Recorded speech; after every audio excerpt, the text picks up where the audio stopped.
بسم اللہ الرحمن الرحیم نحمده ونصلی علی رسولہ الکریم اما بعد.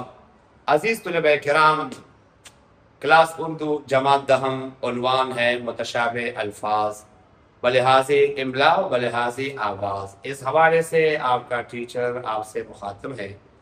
جی بچوں، آج کے اس لیکچر میں ہم سمجھیں گے کہ متشابہ الفاظ کسے کہتے ہیں اور اس کی اقسام اور مثالیں کیا ہیں. دیکھیے بیٹا، متشابہ الفاظ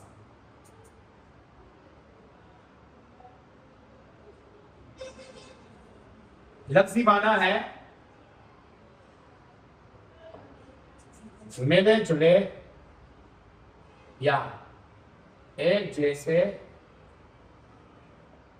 ملے جلے یا ایک جیسے الفاظ متشابہ الفاظ کہلاتا ہے. اصطلاحی معنی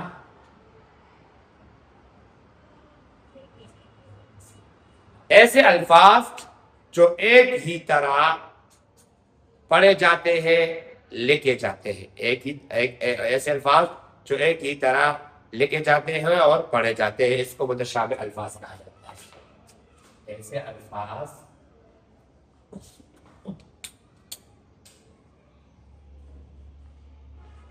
جو ایک ہی طرح پڑھے اور لکھے جاتے ہو. ایسے الفاظ جو ایک ہی طرح پڑھے اور لکھے جاتے ہو، اس کو متشابہ الفاظ کہا جاتا ہے. متشابہ الفاظ کی دو قسمیں ہیں.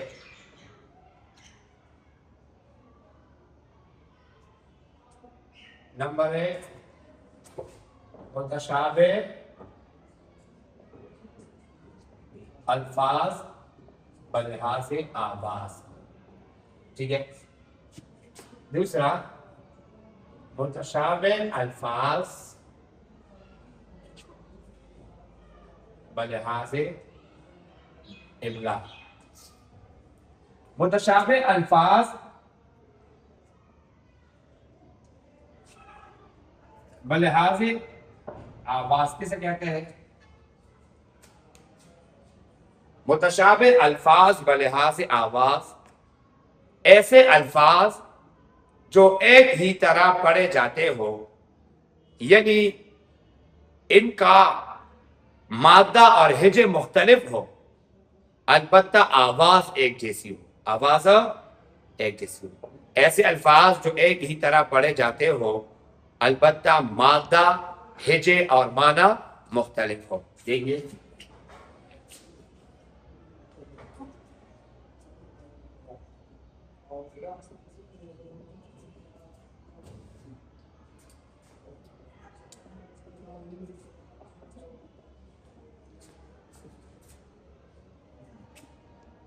ایسے الفاظ جو ایک ہی طرح پڑھے جاتے ہو، یعنی آواز ایک جیسی ہو، البتہ مادہ، ہجے اور معنی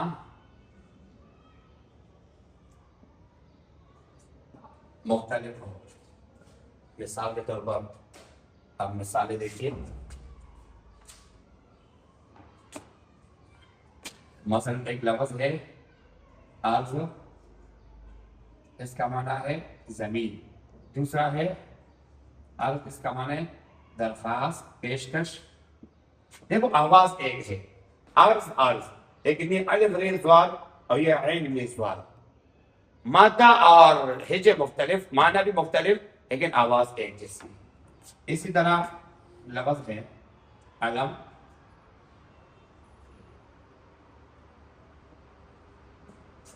یہ علم، اس کا معنی درد، اس کا معنی ہے جھنڈا، نشانی وغیرہ، علامت. یہ الف لام میم، یہ عین لام میم. مادہ اور ہجے معنی مختلف، البتہ اس کا جو ہے نا آواز ایک جیسی. علم علم. آگے کا سمجھ. اسی طرح ایک ہے چارہ،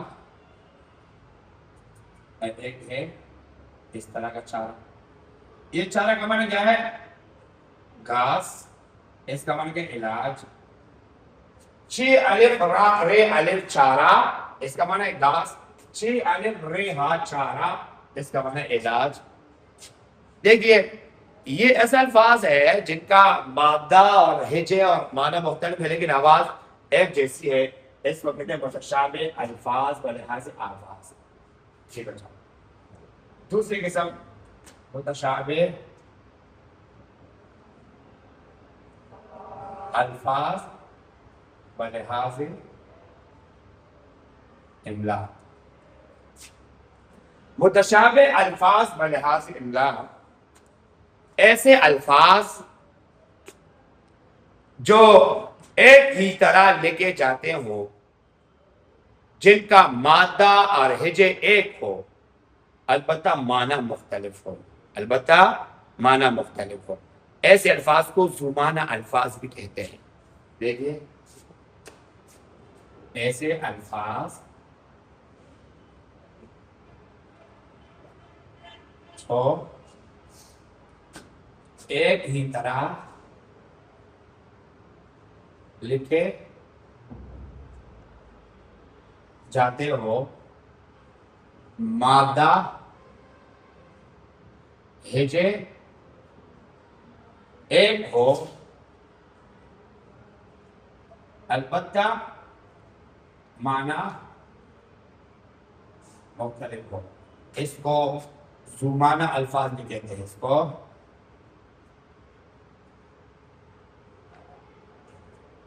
زمانہ الفاظ بھی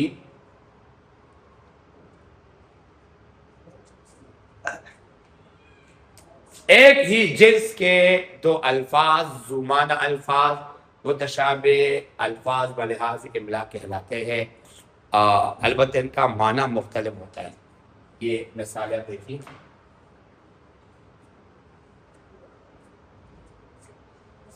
مثلا یہ لفظ ہے سونا، دوسرا لفظ ہے سونا۔ یہ سونا یہ ایک اسم ہے، ایک قیمتی دھات گولڈن کو کہا جاتا ہے۔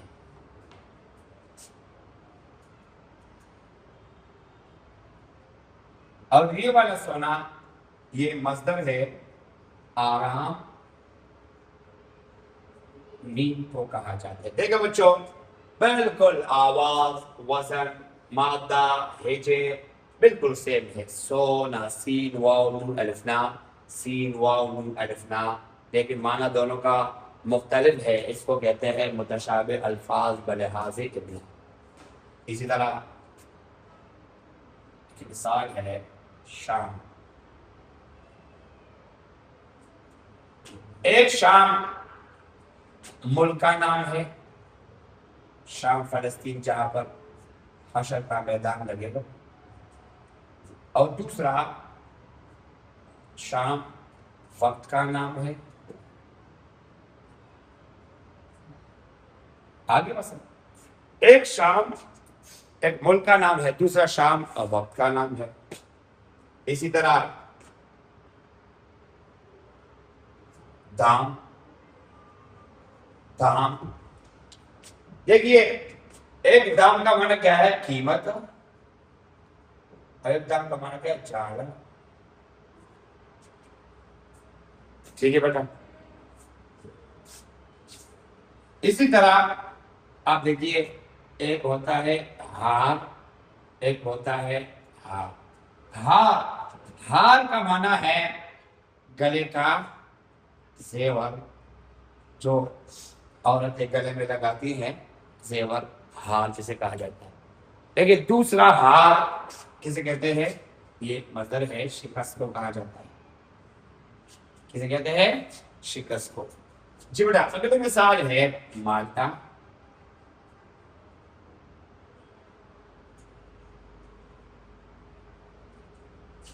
دیکھیے مالٹا ایک پھل کا نام بھی ہے، بڑا رسیدہ پھل ہوتا ہے، ذائقہ دار بھی ہوتا ہے۔ اور دوسرا مالٹا ایک جزیرے کا نام ہے، جگہ یا جزیرے کا نام بھی ہے۔ ٹھیک ہے، دوسرا لفظ ہے ایک کان. دیکھیے ایک کان وہ ہے جو انسانی جسم کا حصہ ہے، دیکھیے یہ. اور دوسرا کان مدنیات کو جو پہاڑوں میں ملتی ہے، جسم کا حصہ کان. اسی طرح دیگر مثالیں مغرب ایک سمت کو بھی کہا جاتا ہے، جیسے یہ قبلہ کی طرف یہ مغرب ہے، اور مغرب جو ہے نا ایک وقت کا نام بھی ہے جب سورج غروب ہو جاتا ہے. تو جی بیٹا یہ ہمارے جو 10 کلاس کا عموماً جو نصاب کا حصہ ہے جو پیپر میں متوقع ہیں، وہ یہ متشابہ الفاظ بلحاظ ابلاغ ہے، جسے زبانہ الفاظ بھی کہتے ہیں. ایسے الفاظ جو ایک ہی طرح پڑھے جاتے ہو، لکھے جاتے ہو، یعنی ان کا مادہ اور ہجے ایک ہو البتہ معنی مختلف ہو، اس کو زبان الفاظ میں کہتے ہیں. امید ہے بیٹا آج کا لیکچر سمجھ آ گیا ہوگا. آپ اس کو بار بار دیکھیے، سمجھیے اور پریکٹس کیجیے. والسلام.